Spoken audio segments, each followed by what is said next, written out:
Assalamualaikum anak-anak Bapak, bagaimana kabarnya? Baik, sebelum kita memulai pembelajaran kita pada pagi hari ini, marilah kita mulai dengan berdoa dulu. Berdoa mulai. Bismillahirrahmanirrahim.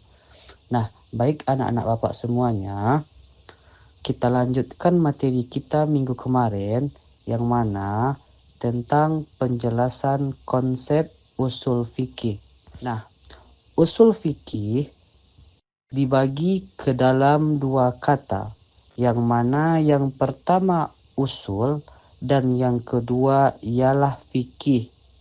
Usul di sini anak-anak menurut bahasa yaitu berasal dari kata asal yang berarti fondasi ataupun landasan. Sedangkan fikih ialah pemahaman secara mendalam yang membutuhkan pergerakan potensi akal atau ilmu yang menjelaskan tentang hukum syariah yang berhubungan dengan segala sesuatu tindakan manusia, baik berupa ucapan ataupun perkataan yang diambil dari dalil-dalil yang terperinci dalam syariat Islam.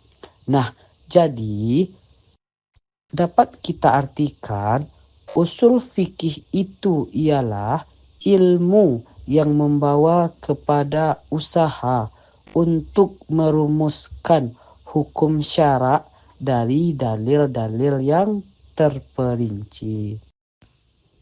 Baik, sampai di sini bisa dipahami anak-anak.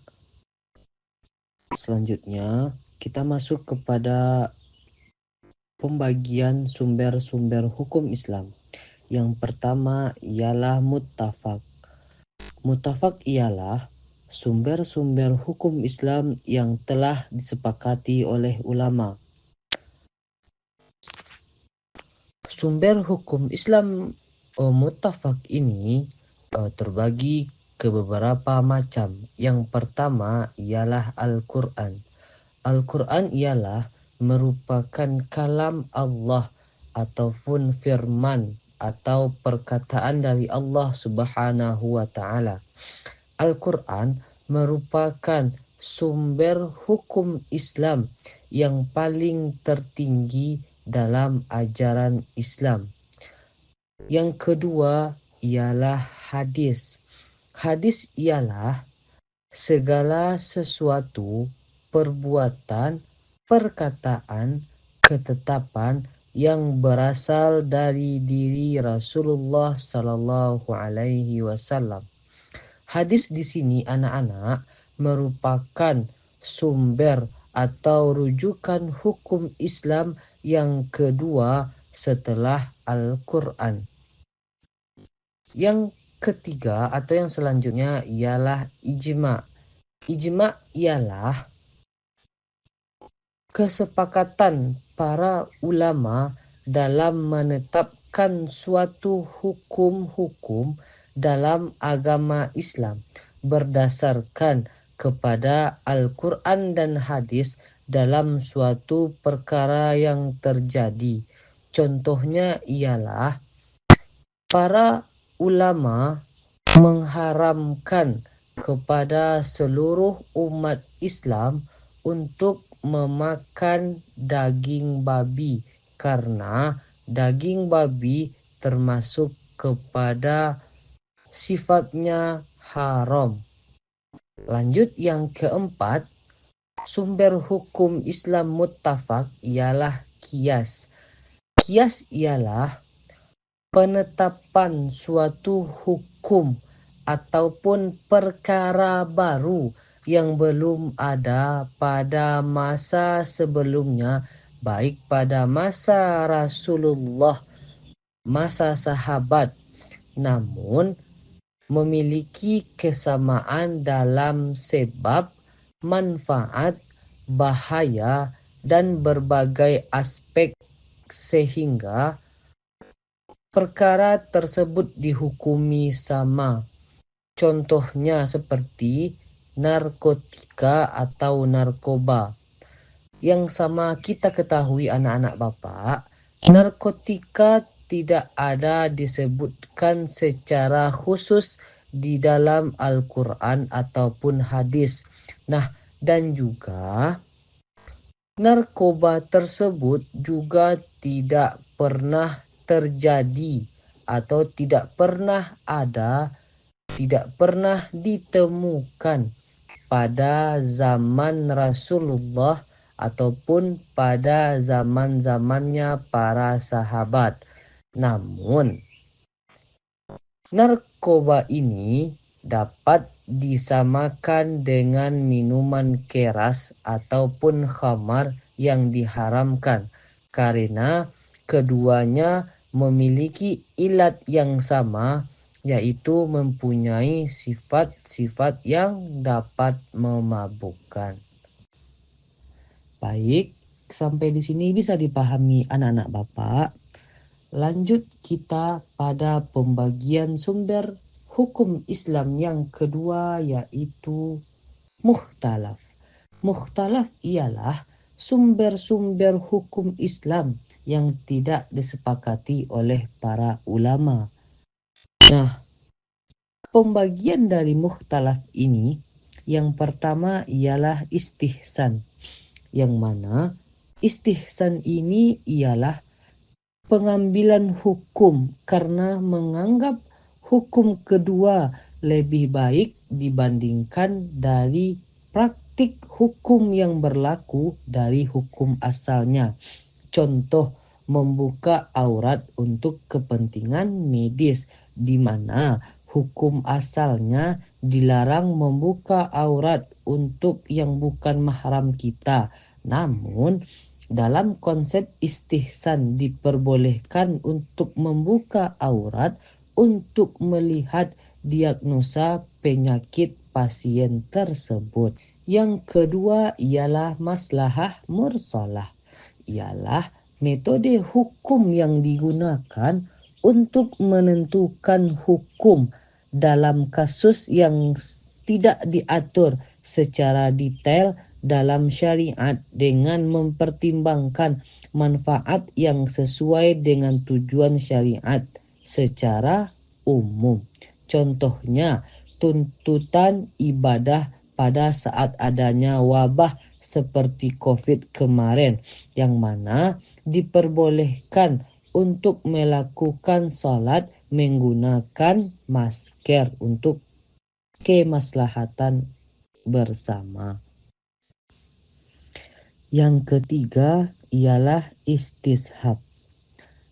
Istishab ialah hukum berdasarkan berlangsungnya sesuatu pada kondisinya di masa lampau sehingga ada dalil yang mengubahnya, atau dari kata lain ditetapkannya hukum yang ada di masa lampau hingga ada dalil yang mengubahnya.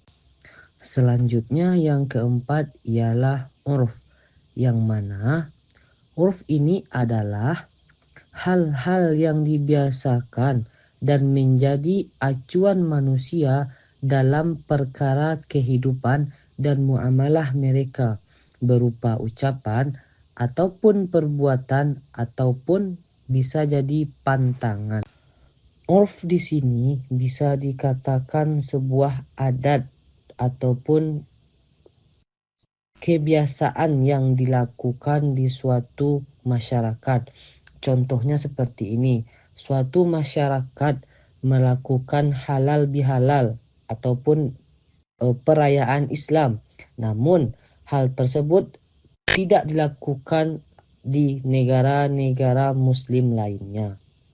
Yang kelima ialah kaul sahabi, yang mana merupakan pendapat sahabat Rasulullah Sallallahu Alaihi Wasallam tentang sesuatu yang khusus di mana hukumnya tidak dijelaskan secara mendetail dalam Al-Quran dan Sunnah Rasulullah Sallallahu Alaihi Wasallam. Baik, anak-anak bisa dipahami sampai di sini. Lanjut kita kepada sejarah dari ilmu usul fiqh tersebut. Mengenai sejarah ini dapat dibagi menjadi beberapa periode, mulai dari zaman Rasulullah hingga masa modern pada saat sekarang ini. Yang pertama, pada zaman Rasulullah. Pada zaman Rasulullah, hukum Islam langsung diputuskan berdasarkan wahyu ilahi yang terkandung dalam Al-Quran. Belum ada kebutuhan untuk mengembangkan prinsip-prinsip ataupun kaidah-kaidah khusus dalam memahami dan mengaplikasikan hukum-hukum Islam. Kemudian pada masa sahabat dan tabi'in, seiring dengan wafatnya Rasulullah dan perluasnya wilayah Islam, muncul persoalan yang baru yang belum ada ketentuan secara jelas hukumnya dalam Al-Quran dan hadis. Hal ini mendorong para sahabat dan tabi'in untuk berijtihad dan mengembangkan metode-metode untuk memahami dan mengaplikasikan hukum-hukum Islam. Yang ketiga, periode awal pembukuan usul fikih atau pada abad ke-3 Hijriah, yaitu pada zaman Imam Syafi'i, dianggap sebagai ulama pertama yang secara sistematis menulis kitab usul fikih, yaitu Ar-Risalah. Beliau merangkum prinsip-prinsip ijtihad dan kaidah-kaidah hukum yang menjadi dasar bagi perkembangan usul fikih selanjutnya. Selanjutnya yang keempat, tahap perkembangan dan penyempurnaan terjadi pada abad 4 Hijriah sampai dengan 5 Hijriah. Setelah Imam Syafi'i, para ulama lain mulai mengembangkan dan menyempurnakan usul fikih. Beberapa madrasah usul fikih mulai muncul seperti madrasah Ahlu al-Hadis dan madrasah Ahlu al-Ra'yu. Nah, yang terakhir pada masa modern, usul fikih terus berkembang, terus dipelajari hingga saat ini. Apalagi wilayah Islam yang semakin luas tentu mengalami hukum-hukum yang berbeda. Jadi, sehingga para ulama modern terus mengkaji dan mengaplikasikan usul fikih dalam menghadapi tantangan hukum yang semakin kompleks. Oke, anak-anak Bapak, sampai di sini bisa dipahami materinya. Baik, sampai di sini pertemuan kita pada hari ini. Bapak sudahi. Assalamualaikum warahmatullahi wabarakatuh.